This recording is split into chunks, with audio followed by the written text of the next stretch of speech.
Yankee. Hey, you know Brazil too, right? Is that Dominican style?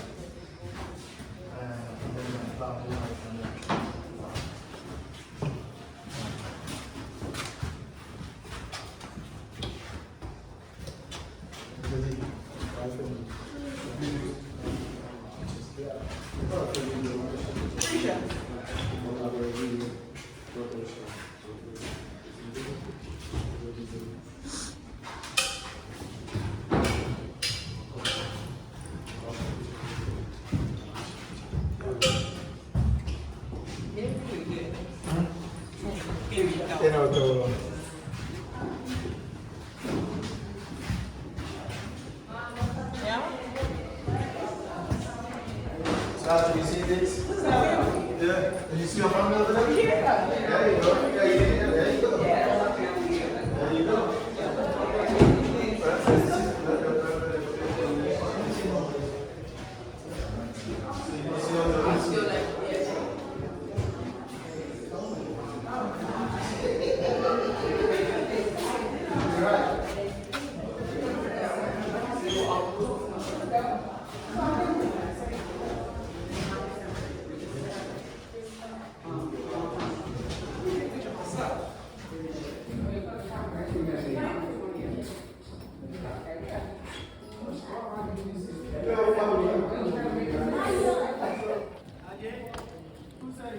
Hold on.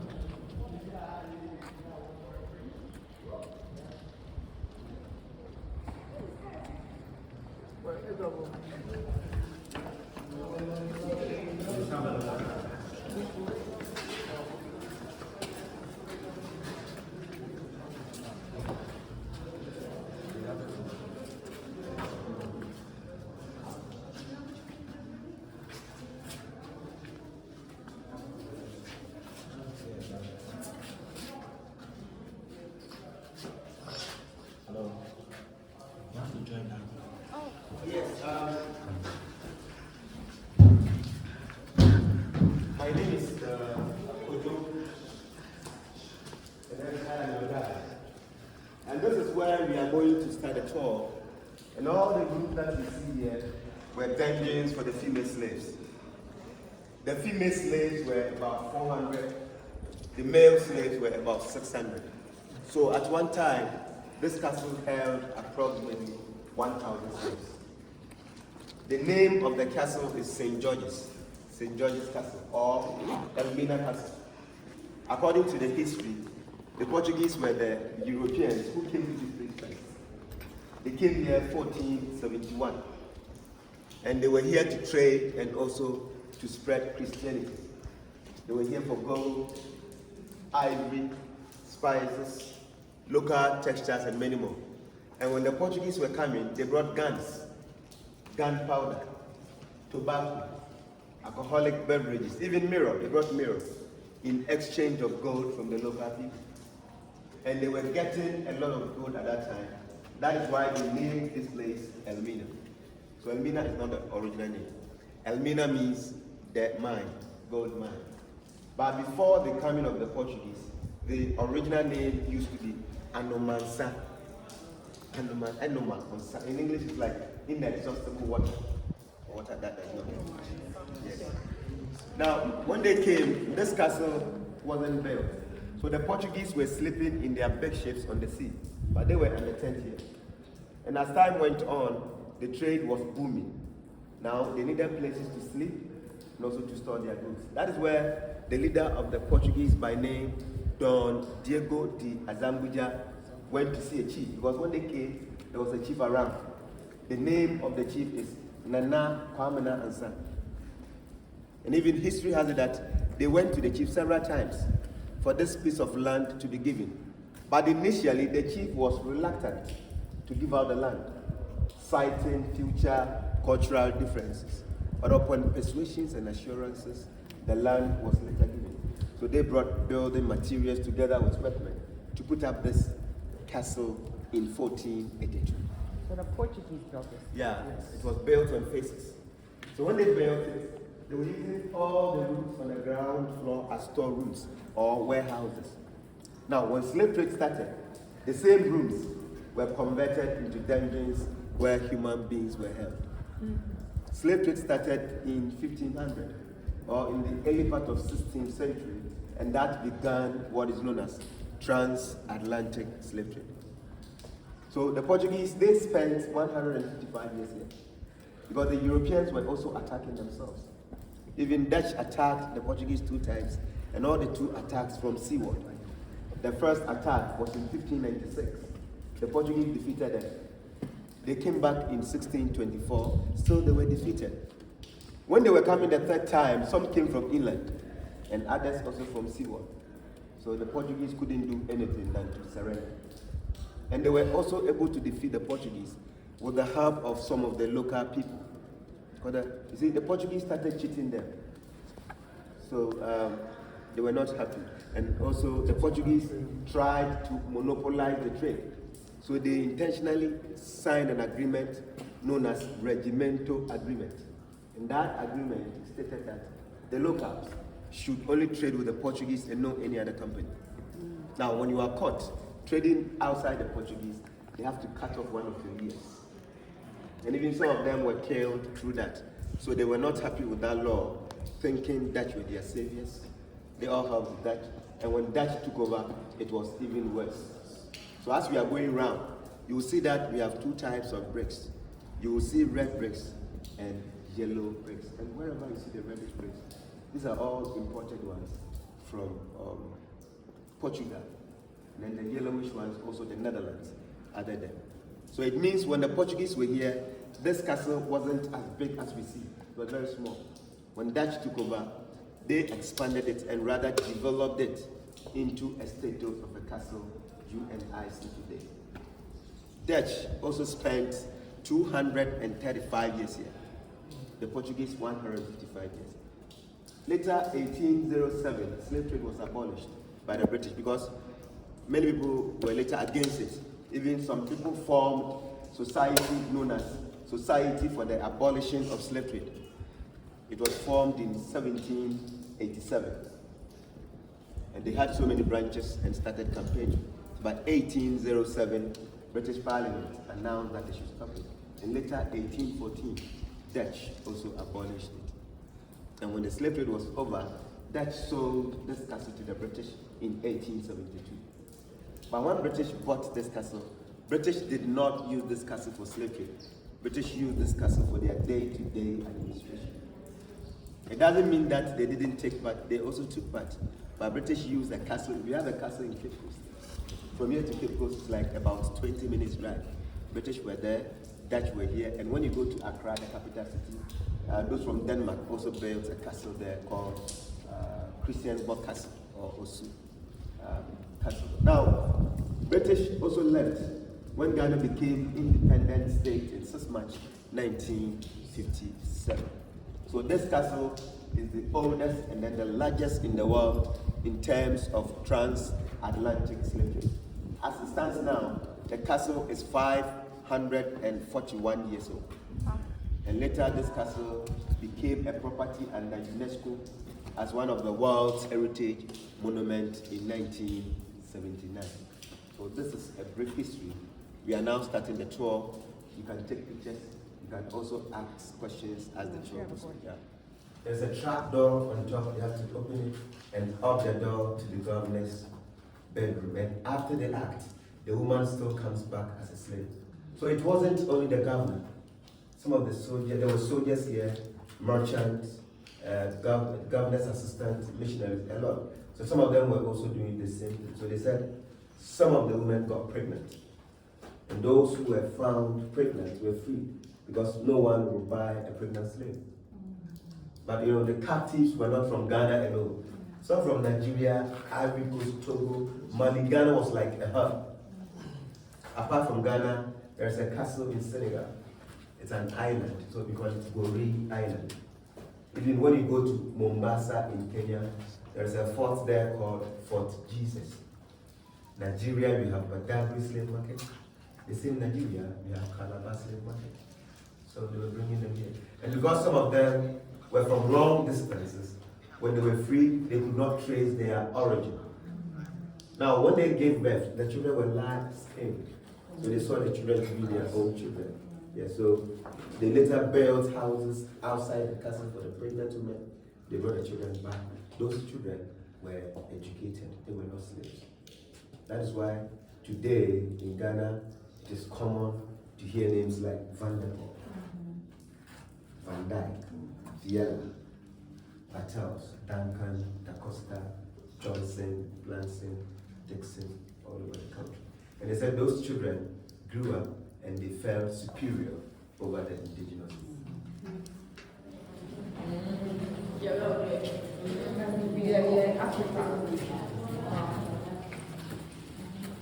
No, the other thing.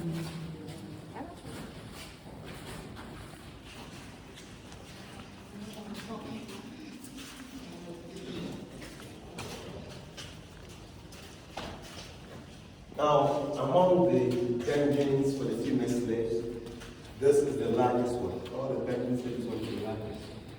And because this one is the largest, he said 150 women were here. There was a door at the side closed. Another door over there. Ventilation was from this one. And the small one that you see now. This is the original floor. Human beings were sleeping on the bed floor. And also in this castle, there were no toilet facilities for the slaves. Because initially, they were using the rooms on the ground floor as storerooms.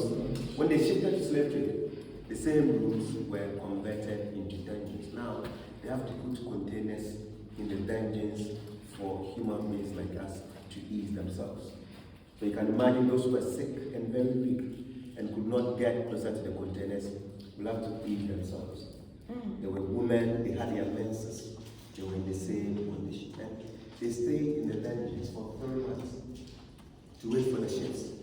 And because of the conditions in the dungeons, a lot of them died. And when you die, they will carry the body, they throw it into the sea. But when you go to Elmina Township, a selected woman, she washed down, and we have 20,000 gallons of water. It covers the whole floor, so we are all standing on it. That's why I don't want anyone to walk on this one. If you fall on this one.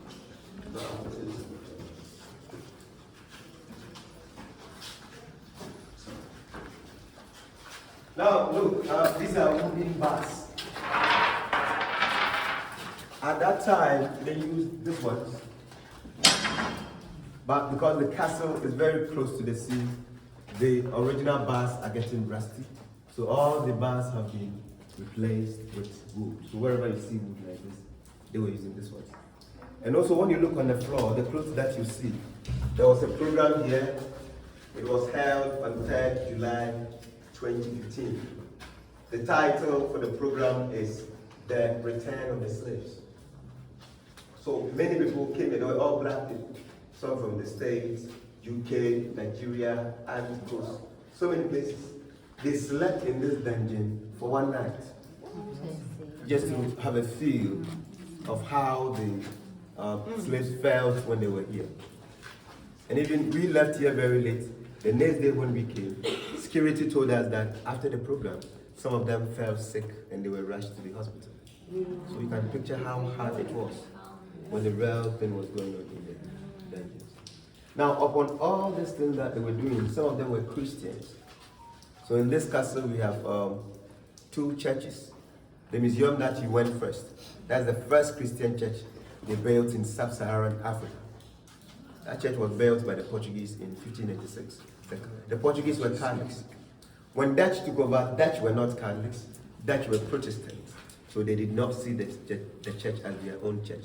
Rather, they built their own church, ironically, on top of this dungeon. They were worshipping God.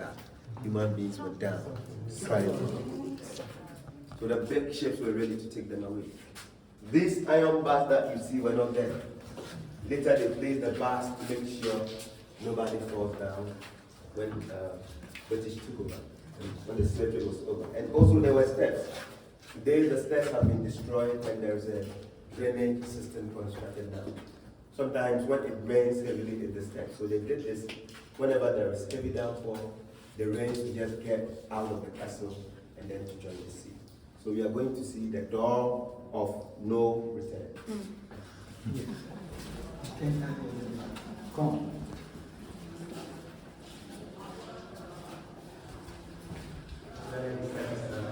Branding iron. The male slaves were branded. The branding irons are the initials of the water. So we have initials like ITA, International Trading Association. When we move, you touch either your chest, your arms, or your back. So the marks will be there for easy identification. Is there some of them died because of the infections? Yeah. We have two entrances here. This is the first one. You have to mind your head. There is one step down. You mind your head and a step down. The second one, you bow very low, count 5 steps before you raise up your head. You can follow that? Go about watch your head. You see it? There you go. 1, 2, 3. 1, 2. You don't raise up your head yet. There you go.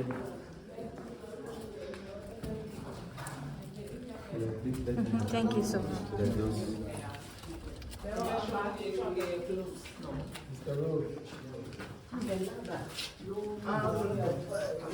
Thank you.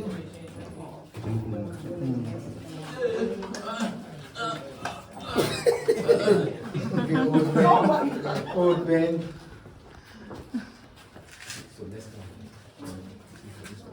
So this is the door of no return. All the slaves were forced through this one. The sea was very close. Today it has receded. So there was a ladder down. Small canoes took the slaves from here to the big ships. Some of them were sent to Brazil, Haiti, Jamaica, Suriname, Guyana. There were so many places for plantations. And according to the history, those who died at sea were more than those who died in the dungeons because of how they were packed in the ship. Even when the trade was going on, there was somebody around. He was a captain of a slave ship. The name of the man is John Newton. He gave an example that when a ship takes 700 slaves, either 1/3 or half died. Surprisingly, the captain of the slave ship later became a priest. And he wrote this song. You know this song? Amazing Grace. Yes, but he was actively involved during that time. Later he regretted and wrote that powerful song. And because a lot of them died, let's lay wheat. When you look at the corners of the floor, and the wheat that you see, they laid them to remember those who died in the dungeon, besides those who also died at sea. So what they are saying is that those people, may their souls rest in perfect peace. And you can see some bottles, schnapp and other assorted things. You see, when people look at the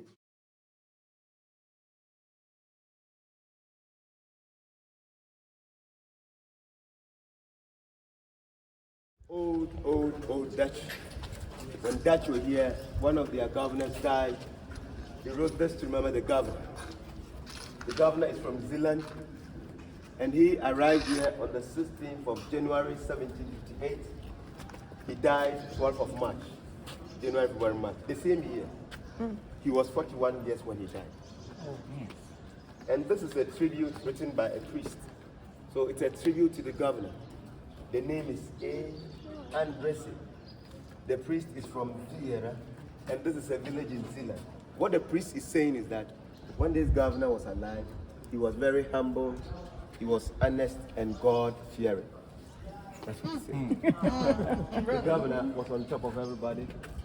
The middle one for the assistant governor, and the rest of the rooms were for soldiers. We have missionaries, and this side for the merchants. Apart from that, the rest of the rooms you see on the ground floor round were dungeons for the male slaves, about 600 of them. And when you look up there, you can see some symbols, the circle and triangle.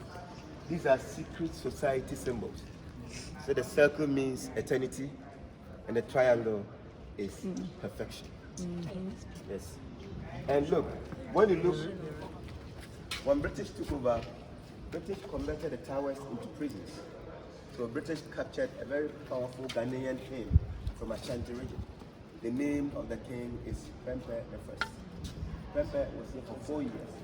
From here, he was sent to Freetown in Sierra Leone 1 year. Ashantis went there, and later he was exiled to the iron ring that you see on top of it. Later added by the British. British used this castle as police training school in 1948. Policemen were climbing up and down for training or exercise. Now, at the center of the top here, there is a church. This is the church I was talking about. The first Christian church they built in this country. The Portuguese built it, that's why it is in red bricks. So I told you they brought the red bricks. Now, when Dutch took over, because they were not Catholics, Dutch divided this church into two. There was a tower on top, they removed it, and they used the ground floor as their auctioning hall. Upper floor, junior soldiers met. They built their own church on top of the female building. So we have two churches. British came, they used the same church as classroom block. Today, the same church. We have two separate cells here. We are going to compare the cells. We are all moving to the one with the metal gate. When we are out, then we see the other one. Some of the soldiers went out. Some were drunk, and I hope they were disturbing. I believe they were in this one. Later, they will be released. They did that just to set us an example for the rest of the Europeans. That is why you can see this is well ventilated. At least they will make you hate white people. Oh, yeah. I make you want to just slap them. Those who tried to escape, those who were fighting their masters to be released, they were in this one. No food, no water until you die. So this was a death or condemned cell for the Africans. That is why in front of this cell there is a crossbones and a star. You don't realize that? So now we are moving up to see. Wow. Yeah.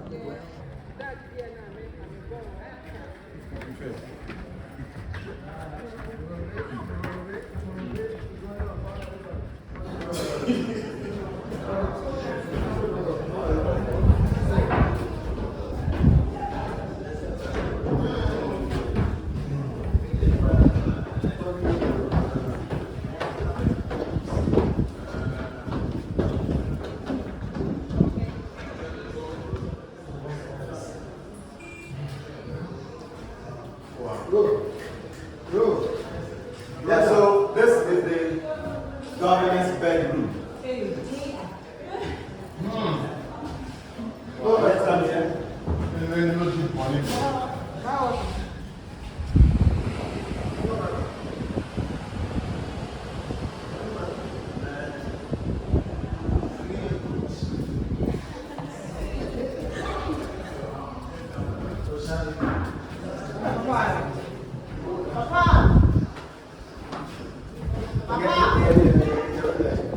Yeah, so these are two living rooms.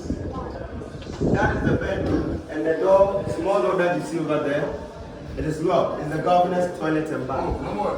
Sorry, I missed it. The stairs are slippery, very slippery. So don't step at the edge, step at the middle.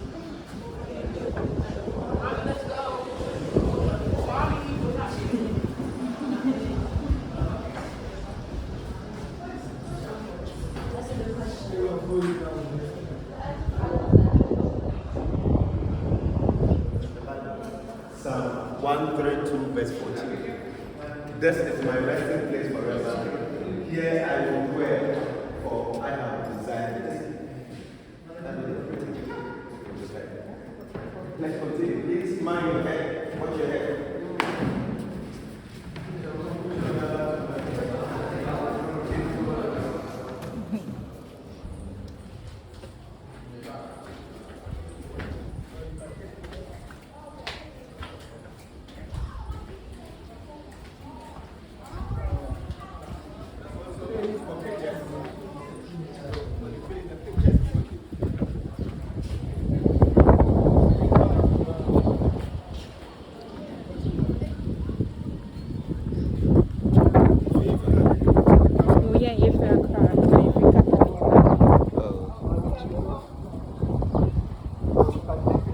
No, it's coming.